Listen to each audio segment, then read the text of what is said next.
Thank you so much for making the time for us today. Happy for that. Well, let me start, Mr. President, by asking, so where are you based at the moment and dealing with the challenges that all of us are facing at this time of working remotely, and certainly in your case, I mean, not traveling, which must be a very, very different from your normal pattern of life. Different, but as I said, it's a unique experience. First to make a reassessment about the world in which we are, and how fragile is the world, how blessed I am with my surrounding. Incidentally, I'm here confined with a limited group of my staff, with our people who work always at home in our country house in France, with a few friends, and including my son and his girlfriend, who were the victim of the virus. So, but she was confined, and now she's fine. She's probably the most safe amongst us because she got it, and so far it seems that nobody got it. And then I don't see the day going by because I'm busy all the time. 5 minutes ago, and that's the reason why I'm late, I was with the sport minister in Kenya to speak about the World Rally Championship. And as you know, we have one event in Kenya, and incidentally, I just got SMS on that. And as you know, I speak with promoters, with teams, with my team, with my UN group, so I'm very busy. So tell us about the thinking behind the tweet that you sent out recently regarding the New Deal. So what is the content and idea behind this New Deal? In fact, the New Deal, it's simply, and again, in each disaster, in each crisis, you have a lot of bad, but you have some good. So among the good is that we have the opportunity of making things better for the future. And globally, and mainly in Formula One, we raise some heights which for me are not reasonable, and which need to address. And incidentally, I was calculating this morning that with what we want to impose on the teams together with the Formula One group, the budget would be, with the new figures, between $150 million for a small team, up to over 300 for a big one, which does not include the cost of the development of engine for manufacturers, which is still crazy. So can you imagine where we are? And still we face resistance from some of them. So again, so reassessment, decisions to be taken, but not only on Formula One, but on Formula E, on Endurance Championship, on Rally Championship, on Touring Car Championship, on karting, everywhere we need. So that's what you call the New Deal. New Deal is a new situation. The recalibration. Yeah. John, we've seen Motorsport be very proactive in helping this response to coronavirus. Obviously, Project Pit Lane, ventilators, the CPAP machine that Mercedes is producing. This innovation is helping save lives.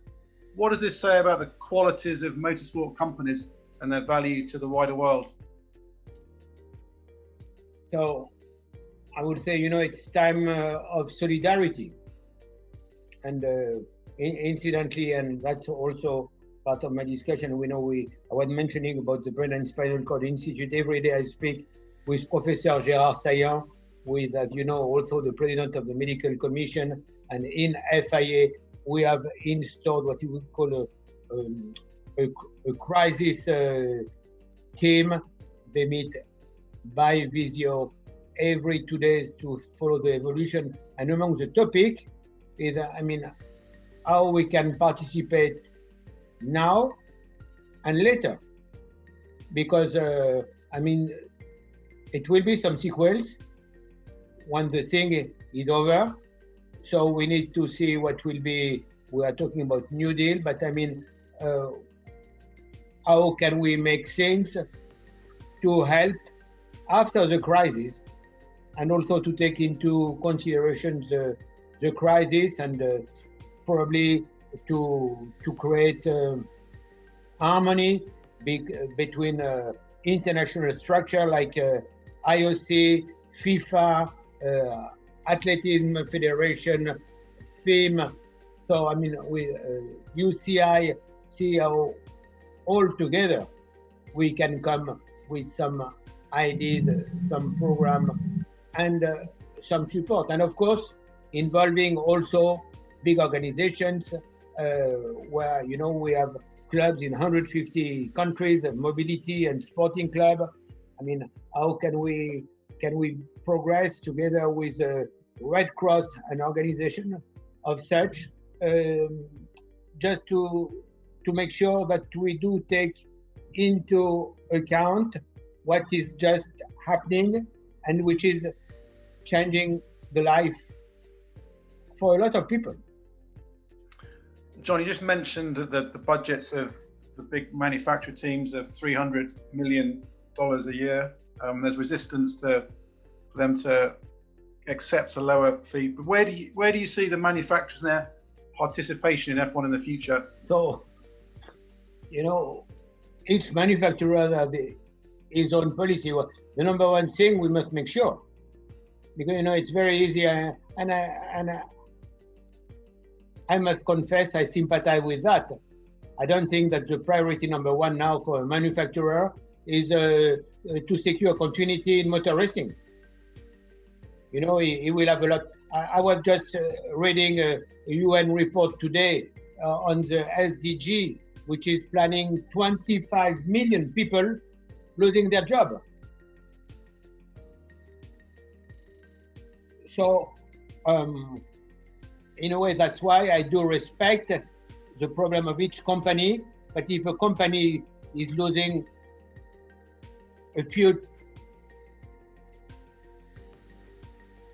dozens of people in a racing team, I don't think it is dramatic. The thing which will be dramatic will be to lose 4 teams in Formula One, for example. So we must not see, and I really hope that everybody will take the full picture, but not one individual picture. And that's what we try to do with Formula One Group. So you think there's a real concern you might lose up to 4 teams in Formula One then, without proper action? Of course. Of course. I was saying the low figure is 150 millions. It's a lot of money. And again, another problem we will have to face is the interest. Because when all that will be over, do you still want to go to a race? You still want to go to a sport game?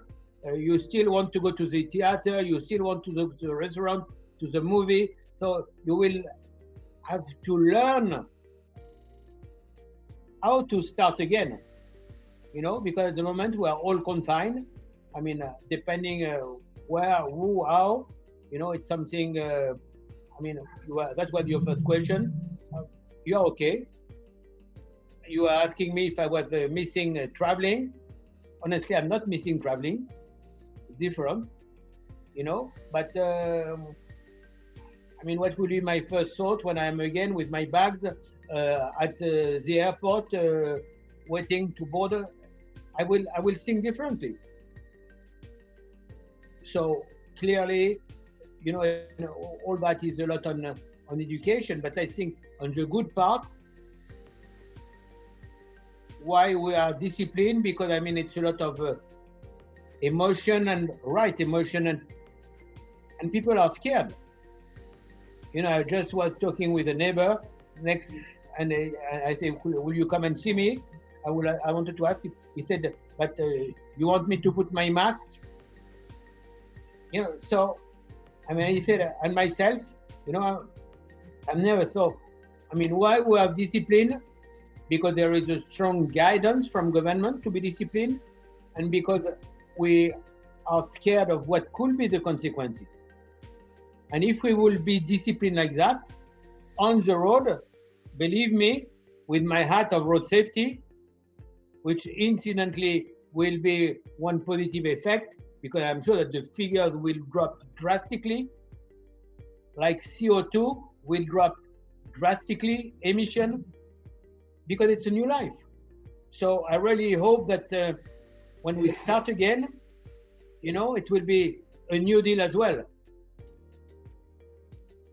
It's interesting. There's obviously a number of things that were happening anyway before the coronavirus crisis. The world was moving towards demanding a greater sense of purpose from the sport. And we've discussed this before, especially in areas obviously like sustainability, but also things like accessibility as well from the sport. Do you think it's inevitable that these will now be accelerated even more as a result, as we come out of this crisis? The sense of purpose.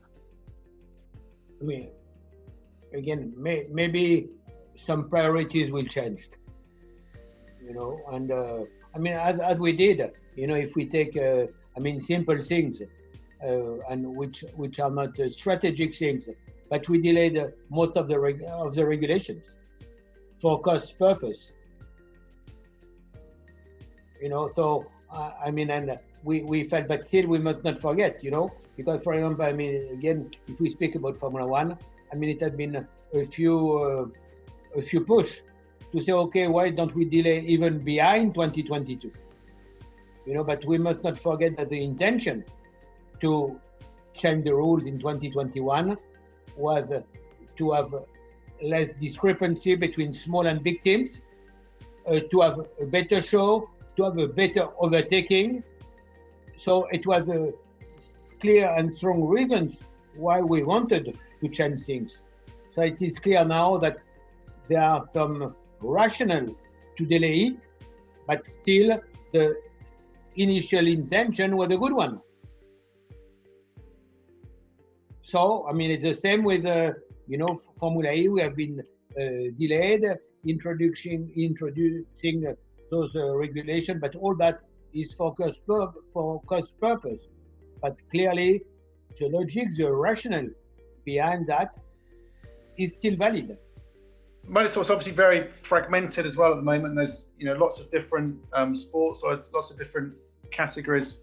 How do you think the landscape across different categories is going to look after this, as each series has its own different challenges to survive? I mean, again, I'm sure that a lot of small teams, a lot of medium teams, a lot of suppliers, a lot of manufacturers, they may have to review their programs. They may be constrained to stop. So clearly, we will have something I was mentioning earlier. And I mean, the cost, I think the cost for society will be between 300 billion to 3 trillion. So I mean, it's a massive, you know, it's massive. 25 million people of unemployment. So it will affect, but I mean, at your level, I'm sure it's going to affect you.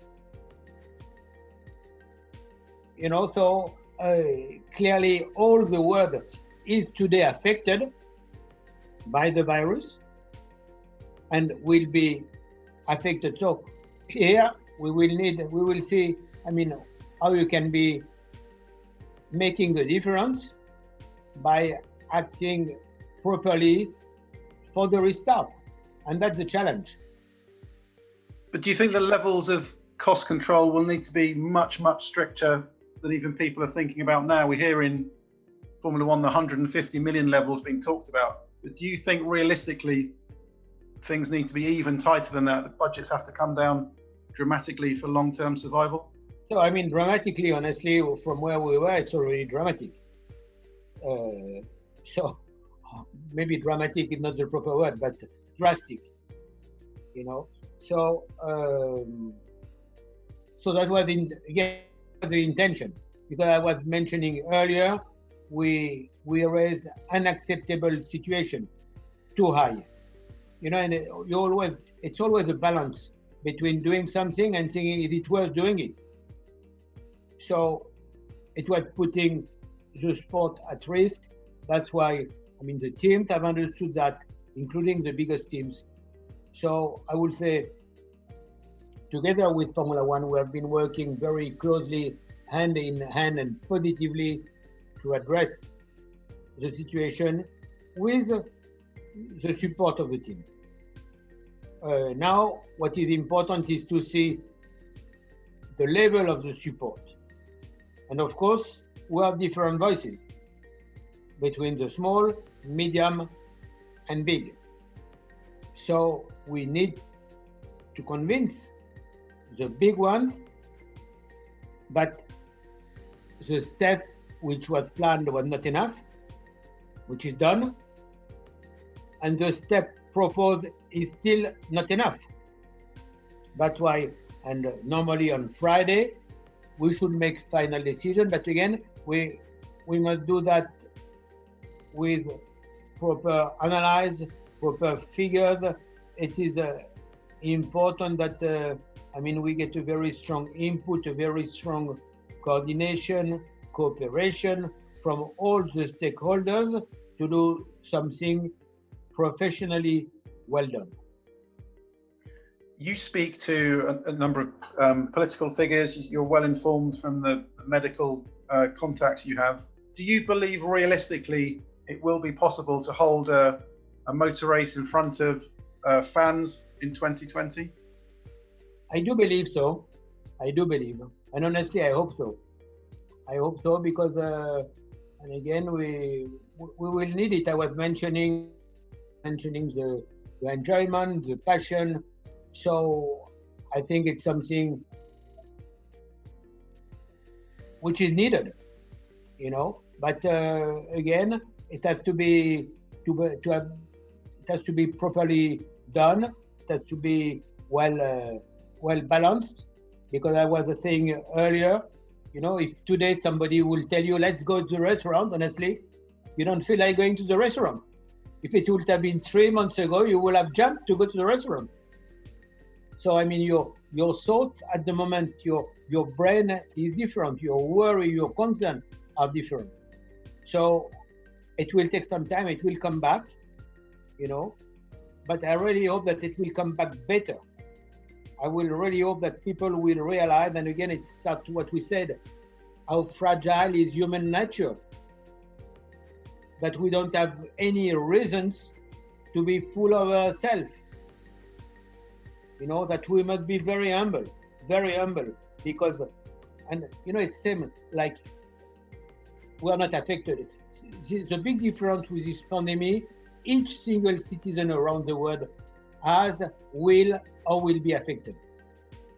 Which is not the same when you see one earthquake arriving in Indonesia, where you see the beach destroyed, the building destroyed, and 1,000 people dead. You don't feel so much concern. You are sad, but you don't feel so much concern because you think it will not happen to me. When you see a volcano erupting, the same. But here we see something which is affecting all of us. Going back to the discussion we were having earlier about the desire to make the sport more accessible, which is a constant drive, I know, of the FIA. What do you think about the rise of eSports during this time? Because we've talked before about how motorsport eSports is so close to the real things in terms of the control inputs, unlike a lot of other sports and games.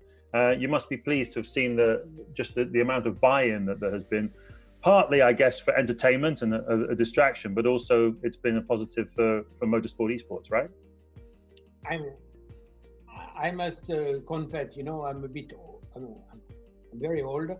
So, incidentally, you see now the big step. I'm using. Whoa! Oh yes. I have to. So big change. I'm trying to say generation. I speak with my wife with iPhone. So, I mean, I'm not. And again, now we're in Visio, which is something fascinating, and I'm sure. I will be much more strict with our people when they travel and all that to go to a meeting, or even our elected people or commissions, because we can see that we can work very well by that. That's part of the positive things. Now, I mean, eSport, it's something we started, and I mean, you may remember that last year in Rome, during the Motorsport games, we had a championship, and years ago, I remember, was it 2 years ago in January, in Las Vegas, we had a Formula E race. In Las Vegas with e-games, we created an e-game commission. Last Sunday night, I looked at the race on e-game, but I must confess, I mean, I don't have the same emotion. For me, when I am watching a race on the spot or on TV, I have a lot of emotions. Here, it's probably good fun. I don't feel I would like to be a competitor, but I mean, the consequences are different. When you see a car spinning, when you see a car hitting the wall and restarting immediately after, it's different, but still, it's a good combination, because it took professional drivers who gave some interest and enthusiasm to that, together with some e-game competitors. So it's good. I would say I'm sure we can develop that, and it's a part of the program. But nothing will substitute the reality. John, moving back to Formula One, there are obvious concerns that not all the current teams will survive this crisis. Big financial difficulties for them. The FIA has done a lot: factory shutdowns, delaying the regulations, a push to bring the cost cap down. What else needs to be done, and what else can be done to help save the current 10 teams? So, I mean, it's something we address almost on daily basis with Chescarre, with Ross, with everybody, with my FIA team, with the competitors. So I think honestly, I don't want to be too confident, but we're on the spot. I hope, and again, it's a kind of interest. I hope that a few team owners or team sponsors will keep the motivation. That's why we must make sure we don't discourage them. Because, they may say, okay, I mean, after all that, what is the purpose? Do I still like it? Do I still need it? So we must encourage them to make sure they still like it and they feel still they need it. So on that, we have a responsibility. But then honestly, I cannot speak on their behalf. I don't know their into detail, their business, the way they are. And that has been in Formula One since the existence of Formula One, people coming and leaving. But I hope that at this present time, they will stay. Are you confident that the current independent teams and manufacturers will stay for 21, or do you expect one or more to not continue? No, I mean, honestly, I'm hoping that everybody will stay. That's why we must listen to everybody, and even the big one. In the life you must never give anything for granted. So we must consider every team, and again we must be humble. I mean, We love it, but it is not essential for the society. So we must make sure that we make proper choices, proper decisions. Do you think more of the sport will need looking at and revamping, that, you know, having huge motorhomes, having thousands of staff flying to races, having huge pit crews is no longer sustainable, that we need a new business model for Formula One? But we are working on that. I mean, that we are working all the day, you know, all the day we are working on that. Honestly, I'm not so bothered on motorhome or something like that, because that is not, I would say, that is visible, but that is not a deal breaker in Formula One, the motorhome. You know, we have other things which are much more important. What sort of other changes do you believe F1 is going to need to make to become more sustainable now as we enter this new era? I mean, I think all what we are proposing now is going in the right direction, and it's. I'm sure you know very well on the expenditure, on the.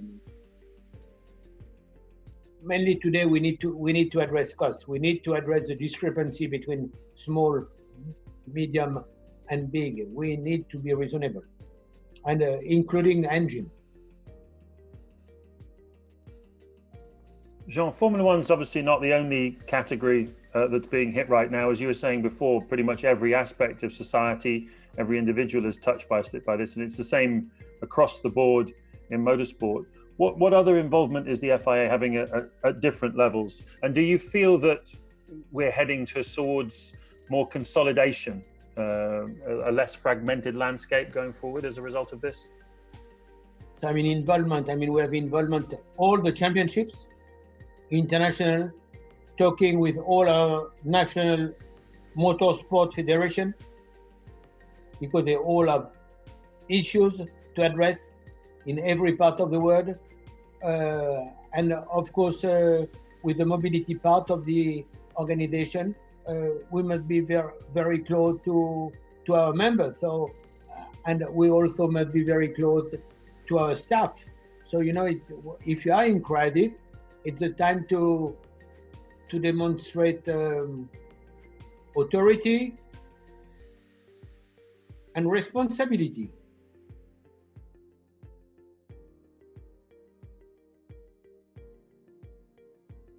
And maybe, and in fact, that's one of the reasons we are here, and also communicate better, you know, because I mean, people want to know, and incidentally, you know, on communication, I'm communicating by message I send to our employees. I mean, again, who are curious, who are worried, and we need to communicate also with all our members, our clubs.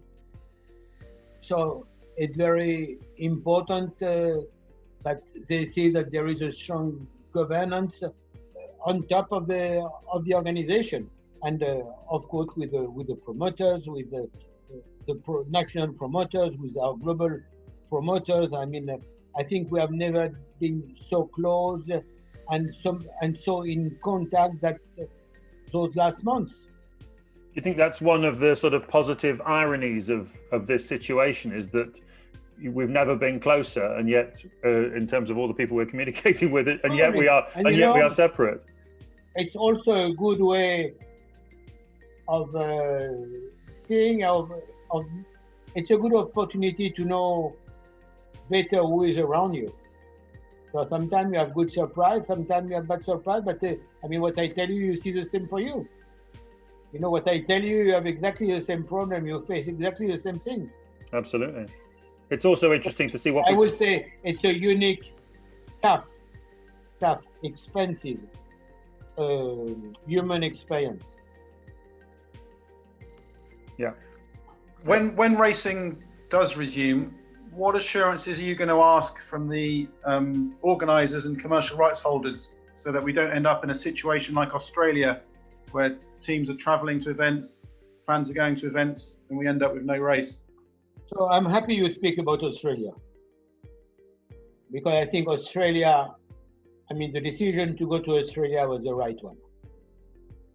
And you can see it had been one amazing acceleration of the facts. And when the decision was to go to Australia, there was no reason not to go to Australia. And then it was an acceleration of events. Acceleration, because first, I mean, the world was shaking. You had this unfortunate case with McLaren employees. Then McLaren decided that in those circumstances, they could not participate. I asked over the phone to FIA and the FOM to meet with the teams. At the time, I mean, it was quite of different opinions. The organizers in Australia, the government in Australia, the medical authority were telling us that there was no reason to change the program of the weekend. And every minute, I will say, change until on the Friday morning, 3 hours before, where we got enough confidence that we should not do it. You know, but I'm not blaming, because, you know, I think it's not a moment where you should blame to each other. You should try to understand. I will say to blame, particularly at the present time, is the easiest thing you can do. So 1 week after that, in France, it was the election for the mayor. You know, so, and honestly, France was much more affected than Australia 1 week before. So, again, for me, it is unfair to criticize what was happening in Australia. It's cool, it's unfortunate. It's unfortunate, it's in the other part of the world. It's the longest trip of the year and all that. But you need to anticipate. It was no reason, you know. I am sure that the freight, air freight, boat freight and all that started months before. So it was not enough reason rational to say we don't go there. So that's my very sincere opinion. How do we prevent a repeat scenario in the future? Because obviously at some point a decision is going to be made to start racing again, and then especially if we're trying to get 10 races, 15 races, 18 races in. I mean, sure, it will be a global revisitation of the 2020 sporting calendars. You know, so we are not anymore in the stage of saying this one is cancelled. So, and I think it's something also we discussed with the promoters, and of course with Chet and his team. You know, maybe it has to be decided that when we start again with all the conditions and the confidence that we can start again, maybe it will be at the same date of one event today in the calendar in a completely different place. So here we will need flexibility, creativity, and you know what is very important. I say we can accept wrong choice, mistakes. Again, I don't consider a mistake Australia, but we need to learn from Australia. We need to learn from some others, and you know, I think it was 10 or even about 10 days after, we were in a rally in Mexico. And then I remember during the night, they called me and they say, there is some anxiousness. And honestly, the reason why we decided to end up the rally on Saturday night rather than on Sunday, it was more because we wanted to answer to the emotion of the competitors but to the need, because it was not a real need at this time not to do the Sunday. So all that, and I think it's very important. I was talking, you realize our people to demonstrate solidarity, indulgence, and be together.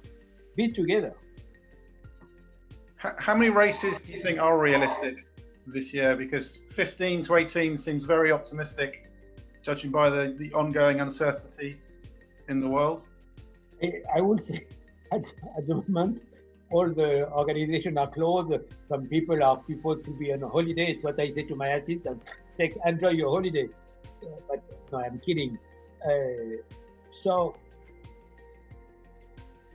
And I think again, everybody will be prepared to contribute to the situation. So once we know we can start, I think we could really see 2 to 3 Grand Prix a month. So if you start in July, August to December, so July, August, September, October, November, December, 6 months, from 5 to 6 months, multiplied by 3, it gives you one option. But don't forget, we may face situation when an organizer can host the event safely, and eventually will say, I don't feel in the mood to host the event. So probably this kind of situation could occur. Can I ask you, Jean, whether you would consider... Excuse me, one event is one celebration. It's what I was mentioning earlier. We may be in a situation where everything is put together to do it, but there is no real feeling to celebrate. If the restart is delayed more than that, then is it possible that the championship could roll over into January of next year, for example? I think, it's something we have been discussed. Really, that's in the hand of the commercial right holders, because they have some commercial contracts. So, for us as governing body, it's just a decision to say yes or to say no, but it doesn't look probable. And would it be possible, if you had to have maybe some races behind closed doors in order to get racing again and fulfill those broadcast contracts? All that are possible options. Yeah. John, has any good positives come out of this crisis? We've seen some evidence of more flexibility from teams regarding rules. We saw Mercedes accepted DAS ban staying in place for 21. Ferrari accepted the rules delay, even though their current car isn't as competitive. Do you feel there are some different approaches and different mentalities right now? I do. Not enough, but I do.